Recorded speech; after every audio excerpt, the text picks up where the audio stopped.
Boa tarde, queridos irmãos e irmãs do Instituto Espírita Terceira Revelação Divina e todos aqueles que nos acompanham através das redes sociais. Sejam todos bem-vindos a esta casa que há 90 anos trabalha para o esclarecimento e o acolhimento dos irmãos nos dois planos da vida, o plano dos encarnados e dos desencarnados. Assim, convidamos a todos, neste momento, a nos conectarmos com sentimentos e pensamentos elevados, com a espiritualidade amiga, mentora da nossa casa, com Jesus, nosso Mestre, e Deus, nosso Pai, pedindo a assistência para que, no trabalho de hoje, todos nós possamos receber tudo aquilo que necessitamos para o nosso esclarecimento, para a nossa saúde, para a nossa paz interior e para o nosso progresso espiritual. Assim, gratos a Deus, a Jesus e à espiritualidade amiga que nos assiste neste momento, damos por iniciados os trabalhos de exposição doutrinária de hoje. O tema escolhido hoje para as nossas reflexões foi o tema Bem-aventurados os que são brandos e pacíficos. É um tema do capítulo 9 do Evangelho segundo o Espiritismo, baseado nos evangelhos de Mateus e de Lucas. Diz a Gênese, o livro, a Gênese, uma das obras da codificação espírita, que está chegando a época da transição planetária, a época em que o mundo vai passar por mudanças, digamos, de um mundo de expiações e provas para um mundo regenerado. Diz, então, são chegados os tempos e a chegada desses tempos se caracterizará pela chegada de uma nova geração. Mas que atualmente na Terra convivem ainda duas gerações, que nós podemos muito bem identificar entre nós ou em nós mesmos, pelos nossos atos, pelas nossas ações, pelas nossas maneiras de pensar e agir. Assim, há aqueles da geração passada, espíritos um pouco mais voltados ao passado, mais atrasados, que vivem ainda cultivando revolta contra Deus, paixões degradantes, sentimentos antifraternos e apego a tudo que é material, a tudo que é projeção social, a tudo que é deste mundo material, deste mundo terreno. Orgulho, vaidade, por vezes avareza e tantos outros vícios que ainda precisamos lapidar quando assim nos sentimos ou nos comportamos. Mas que há outra geração que está chegando aí, uma geração um tanto mais inteligentes, mais voltada à razão, trazendo em si os sentimentos inatos do bem, crenças espirituais mais elevadas e um grau de adiantamento moral, mais voltados, é claro, ao sentimento do bem comum, da fraternidade universal, de que nos falou o Mestre Jesus e de que nos ensina a doutrina dos Espíritos. Mas, por certo, então, ainda vivemos nesse mundo, onde podemos presenciar muitas injúrias, violências e, por vezes, atitudes coléricas, sentimentos de violência, raiva, ódio, ira, presenciamos atos ainda de violência, seja no aspecto físico, ou moral, ou intelectual, ainda precisamos lapidar. E que tipo de violências são essas, então?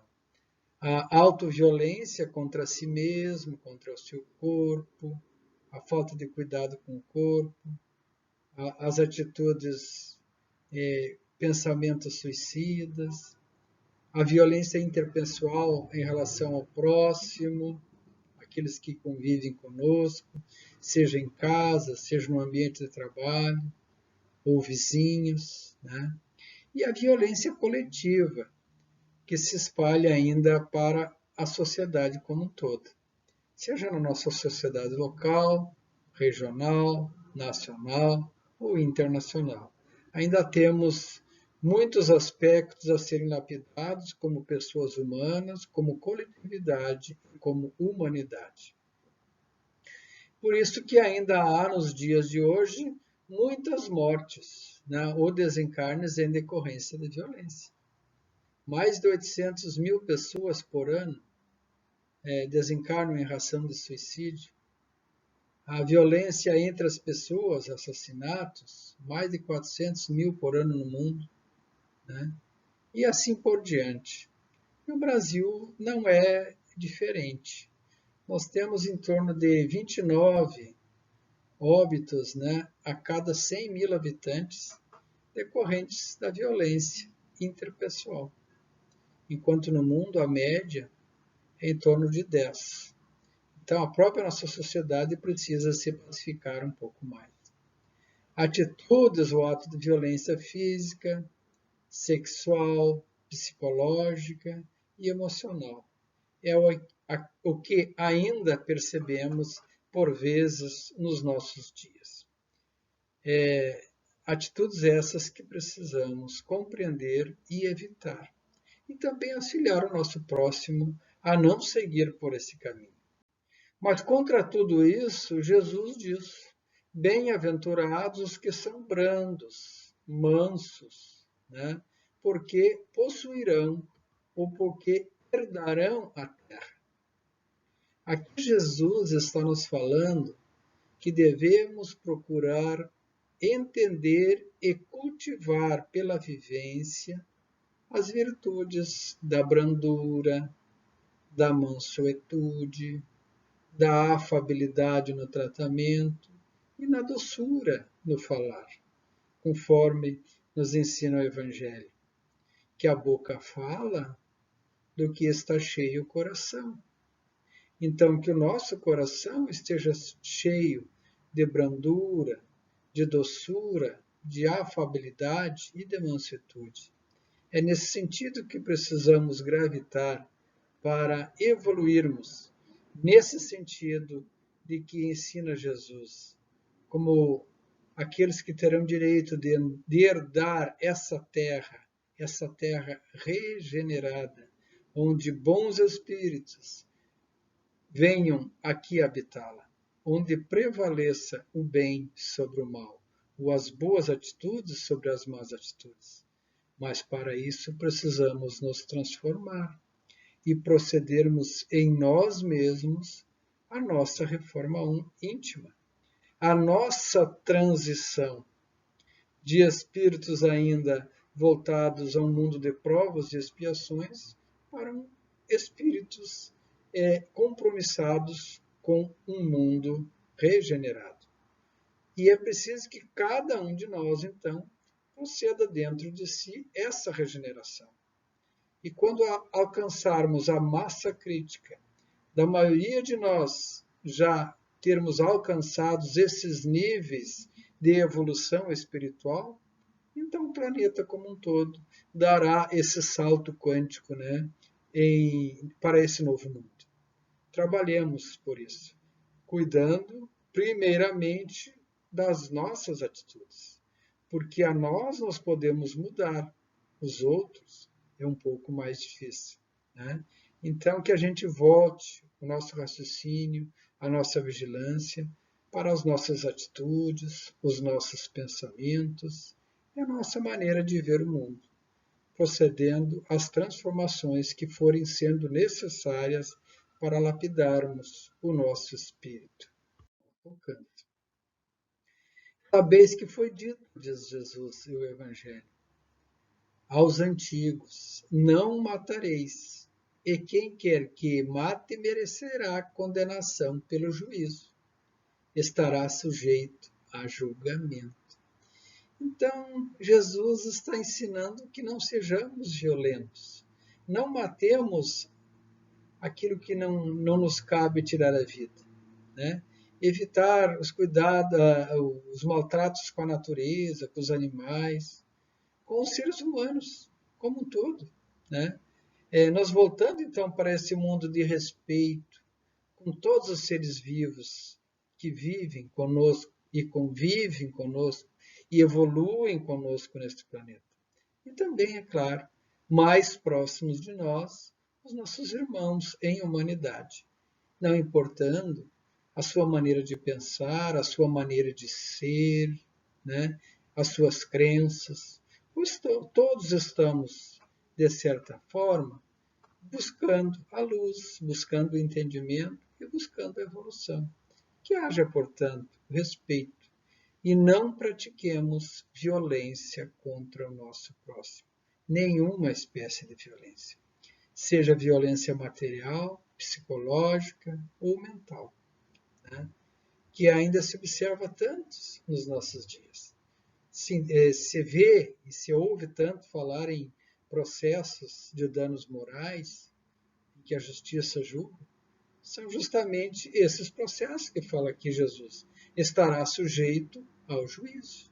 Todo aquele que proceder mal contra o próximo, ou hoje em dia contra a natureza e os animais, estará sujeito à justiça, ao juízo. Tanto o juízo humano, né, quanto ao juízo superior, ao juízo de Deus, né, que, por certo, também os nossos erros estarão gravados na nossa consciência e cedo ou tarde teremos que reparar ou resgatar esses erros pelas boas ações, pelo bem proceder, fazendo bem, né? Praticando e divulgando então a paz entre os homens e a saúde do corpo, da mente, do espírito, a saúde do bem proceder. Eu, porém, vos digo, Jesus, quem quer que se puser em cólera contra seu irmão merecerá condenação pelo juízo. Ou seja, todo aquele que se encolariza, se deixa levar pelo estado de cólera, acaba tomando alguma atitude que prejudica a si mesmo ou ao próximo. É o descontrole, né? A cólera é uma espécie de descontrole, que é uma ação descontrolada, que prejudica as pessoas, prejudica aqueles que estão ao nosso lado, ou ao lado daquele que entra em estado de cólera. E esse, sim, em função disso, estará sujeito a julgamento pelos males que causar, quando deixar-se levar por tais situação, quando perder o autocontrole, né, e agir de forma impensada e encolarizada. É lei de ação e reação, é lei de causa e efeitos, que fala o Espiritismo. Então, tudo que fizermos, estamos sujeitos ao reflexo, né? É a reciprocidade dos nossos atos, pela qual a vida se apresenta para que a gente proceda às correções necessárias. Disse ainda Jesus: eu, porém, vos digo que aquele que disser a seu irmão raca merecerá a condenação pelo conselho. Raca era uma atitude de discriminação que o povo, na época de Jesus, naquela região em que ele viveu, usava para discriminar o outro, para fazer mau juízo, para desprezar o outro, né? Destratar e tantas outras formas de discriminação do próximo, ou de afastamento social. Então, esse estará sujeito ao conselho. Na época de Jesus, o conselho eram os tribunais superiores, não eram mais os conselhos das sinagogas ou os conselhos da justiça de primeira e segunda instância, né?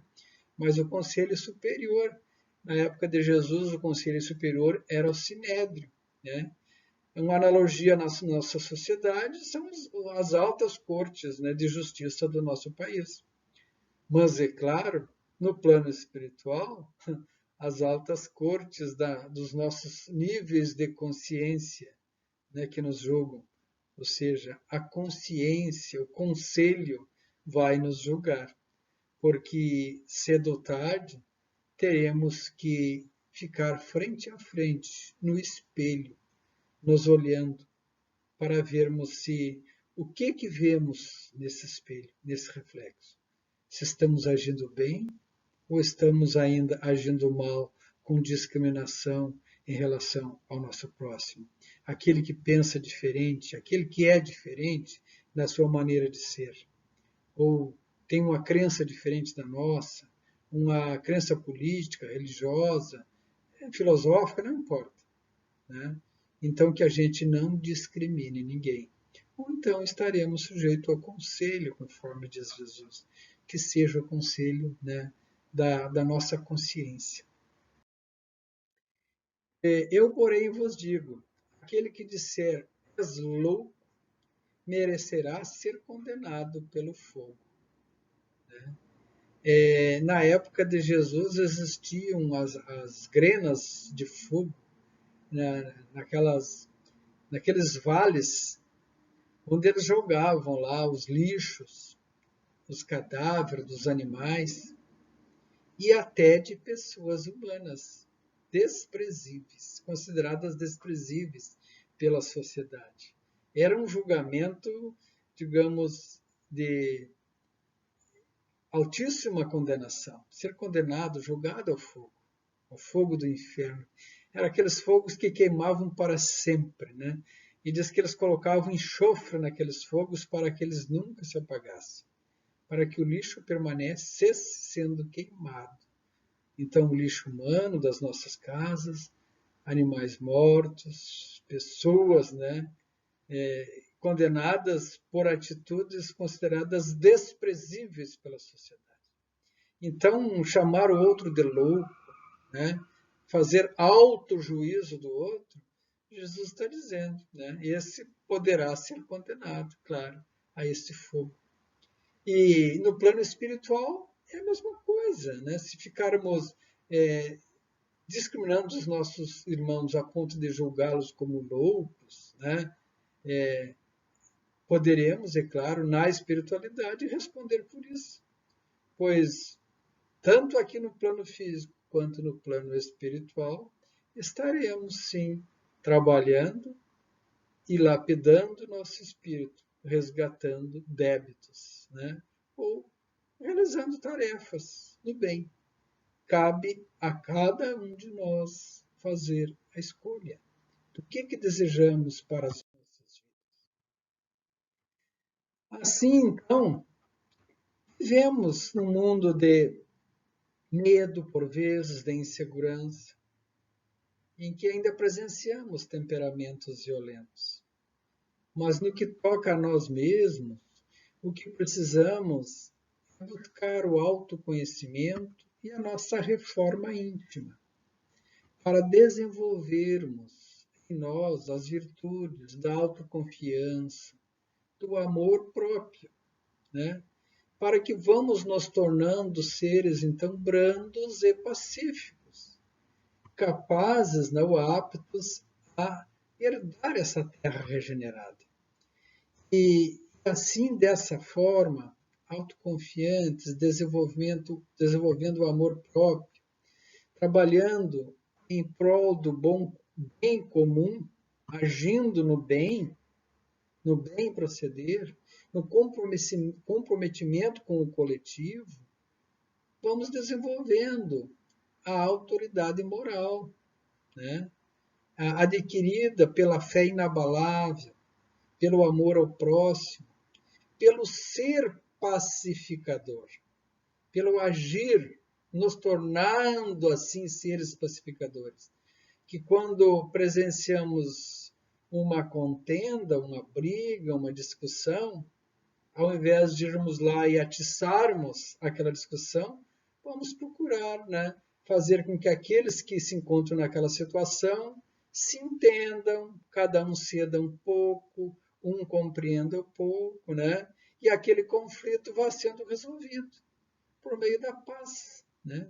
E assim, tornando-nos pacificadores e passando a agir dessa forma, perdoando os erros dos outros, os nossos próprios erros, e trabalhando nesse sentido de pacificar as nossas atitudes e atitudes do próximo, seremos, então, dignos de sermos chamados filhos de Deus, filhos da luz, né?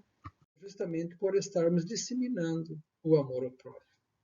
Assim, esses ensinamentos de Jesus nos levam ao entendimento de que, quando abandonarmos a via da violência na vida e seguirmos pelo caminho da paz, sendo brandos, pacíficos e pacificadores, estaremos na esteira do progresso moral. Progresso esse, né, adquirido pelo caminho da paz, da pacificação dos nossos mentes e dos nossos corações, e pela irradiação dessa paz perante os nossos irmãos. E assim vamos construindo, então, essa corrente de paz e de harmonia. E voltando lá ao livro da Gênesis, né, diz que o mundo, então, regenerado, será habitado, né, esses novos tempos, pela geração da inteligência e da razão, dos sentimentos inatos do bem, das crenças, né, espirituais elevadas, do grau de adiantamento moral. Então é um caminho que todos nós precisamos seguir, pacificando, né, pacificando os nossos corações, o nosso proceder contra qualquer atitude de revolta, de paixões degradantes, atitudes antifraternas e de apego, né, às coisas desse mundo que sabemos que são passageiras. Jesus diz então: bem-aventurados os brandos, mansos, porque herdarão a terra. Mansuetude e brandura. Bem-aventurados os pacíficos, os pacificadores, porque serão chamados filhos de Deus. Paciência, altruísmo. E Jesus completa esse capítulo, que está lá no Evangelho segundo Mateus: vós sois o sal da terra, a temperança. O sal é o tempero, né? Então Jesus está nos falando da temperança, do equilíbrio e da firmeza do nosso ser e do nosso proceder. Como missão de seres ou de espíritos compromissados com a paz e a pacificação do mundo. O Livro dos Espíritos, na terceira parte, ao falar da lei natural, quando Kardec perguntou por que a verdade não foi sempre posta ao alcance de toda a gente, por que essa verdade, por vezes, foi trazida a conta-gotas no Evangelho, né? O próprio Jesus ia ensinando cada aldeia, cada povo, fazendo analogia com o seu processo, né, de vida, sua maneira de viver. Falava aos pescadores sobre pescaria, fazendo analogia às pescaria, o peixe. Aos produtores de uva, sobre a videira. De figos, sobre as figueiras. Né? De trigo, falava do trigo e do joio. A parábola do semeador. Né? Então, ele falava para cada situação, de acordo com o grau de entendimento de cada um. Então, nos tornarmos brandos, pacíficos e pacificadores é um processo de evolução. E Kardec diz que importa ou é necessário que a cada coisa venha a seu tempo.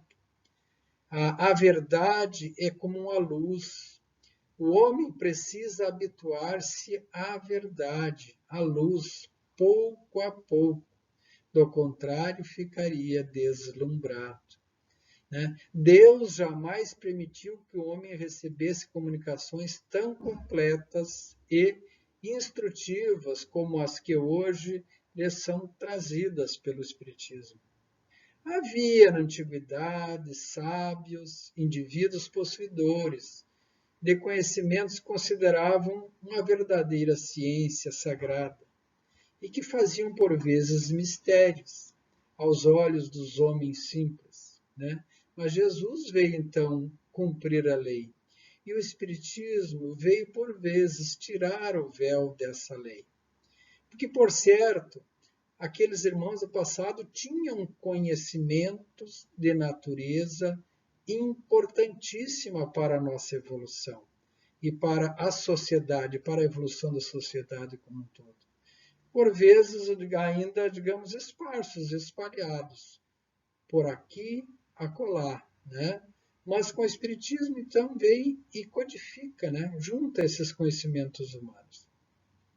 E Kardec alerta, né? Entretanto, para o estudioso, não há nenhum sistema antigo de filosofia, nenhuma tradição, nenhuma religião que seja desprezível, pois em tudo há germes de grandes verdades.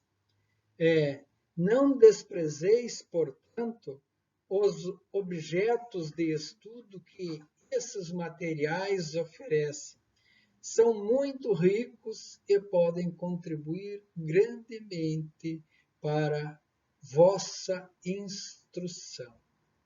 Por mais que a gente mude e evolua para um mundo regenerado, as nossas raízes de evolução estão no nosso passado. E no nosso passado tiveram conosco irmãos de luz, né? Que hoje estão mais adiantados que nós na espiritualidade, nos trazendo esses conhecimentos. Cabe a cada um de nós, nos dias atuais, então, fazer a nossa parte para tornar o nosso mundo mais nobre, mais pacífico, mais amável, mais fraterno, respeitando a todos como irmãos e fazendo a nossa parte, estendendo a mão para aqueles que necessitam da nossa ajuda. Mas que isso tudo possa nascer da brandura e da paz do nosso coração, que se irradie pelas nossas mentes, pelos nossos pensamentos, pelas nossas palavras e pelas nossas ações.